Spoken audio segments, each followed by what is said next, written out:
വടക്കൻ കേരളത്തിൽ വിവിധ കേന്ദ്രങ്ങളിലായി ബലിതർപ്പണ ചടങ്ങുകൾ പുരോഗമിക്കുകയാണ്. കോഴിക്കോട് ജില്ലയിൽ വരയ്ക്കൽ കടപ്പുറം, വെള്ളയിൽ കടപ്പുറം എന്നിവിടങ്ങളിൽ പിതൃതർപ്പണത്തിനായി വലിയ തിരക്കാണ് അനുഭവപ്പെടുന്നത്. ദിഷ്ണ സുരേഷ് ചേരുന്നുണ്ട് കൂടുതൽ വിവരങ്ങളുമായി. ദിഷ്ണ, കഴിഞ്ഞ ദിവസം തന്നെ വൈകുന്നേരം 4 മണി മുതൽ അവിടെ ബലിതർപ്പണ ചടങ്ങുകൾ നടന്നു വരുന്നുണ്ടായിരുന്നു. അത് നമ്മൾ തത്സമയം നൽകിയതുമാണ്. ഇപ്പോഴും വലിയ തിരക്കാണ് പലയിടങ്ങളിലും അനുഭവപ്പെട്ടു വരുന്നത്, അല്ലേ? കോഴിക്കോട് വരയ്ക്കൽ ബലിതർപ്പണ ഭൂമിയിൽ ഈ പിതൃതർപ്പണത്തിനുള്ള ചടങ്ങുകൾ ആരംഭിച്ചിട്ടുണ്ട്. വലിയ തിരക്കാണ് രാവിലെ മുതൽ ഇവിടെ ഉള്ളത്.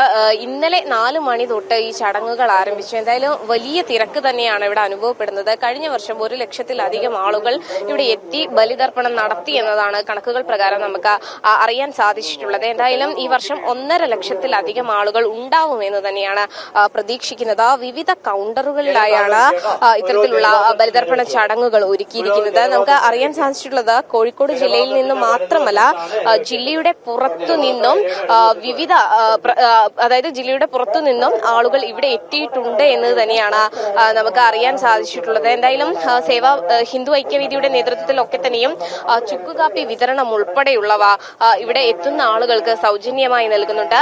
വലിയ തിരക്ക് തന്നെയാണ് രാവിലെ മുതൽ അനുഭവപ്പെട്ടുകൊണ്ടിരിക്കുന്നത്. ഇന്നലെ 4 മണി മുതൽ ബലിതർപ്പണ ചടങ്ങുകൾ ആരംഭിച്ചിട്ടുണ്ട്.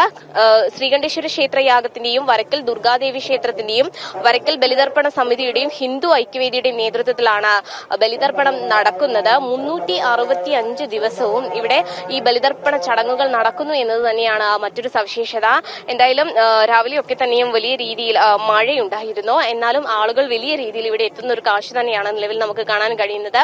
ഈ കടൽ പ്രക്ഷുബ്ധമായതുകൊണ്ട് തന്നെ ഈ കടലിൽ ഇറങ്ങരുത് എന്നൊരു നിയന്ത്രണമുണ്ട്. അവരെ നിയന്ത്രിക്കുവാൻ വേണ്ടി പോലീസ് ഉൾപ്പെടെയുള്ള ആളുകൾ, സേനകൾ ഇവിടെ ഉണ്ട് എന്നത് തന്നെയാണ്. ലക്ഷക്കണക്കിന് ആളുകളാണ് ഈ വരയ്ക്കൽ ബലിതർപ്പണ ഭൂമിയിലെത്തി പിതൃപുണ്യം തേടി മടങ്ങുന്നത്. ക്യാമറമാൻ ശശികുമാർ പടന്നക്കാടിനോടൊപ്പം ദിസ്ന സുരേഷ്, ജനം, കോഴിക്കോട്.